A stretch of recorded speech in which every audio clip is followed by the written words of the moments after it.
Y la ciudad de San Lorenzo se quedaría con una importante porción del territorio capiateño luego de la determinación de la Cámara de Senadores que fijó nuevos límites entre ambos municipios. Estamos hablando de que esta medida afectaría a por lo menos 7.000 familias y 160 hectáreas.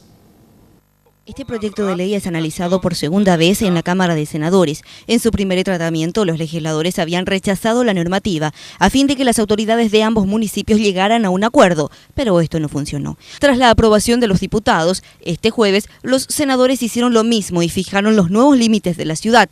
Antes, el senador Derlis Osorio aseguró que Capiatá es el que más invirtió en las tierras en disputa. El 80% del pavimento Petro fue construido por la comuna capiateña. Las juntas de saneamiento, las capillas, escuelas y comisiones vecinales reciben permanentemente asistencia de la Municipalidad de Capiatá.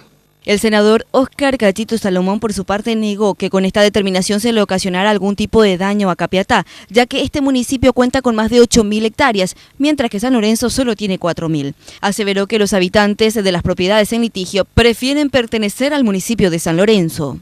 Yo en realidad creo que esto legalmente le corresponde a San Lorenzo, porque la gente se ha manifestado sanlorenzana, porque hay un dossier de más de 2.500 firmas de todos los vecinos donde expresan que realmente quieren pertenecer porque se sienten sanlorenzanos, porque viven en San Lorenzo.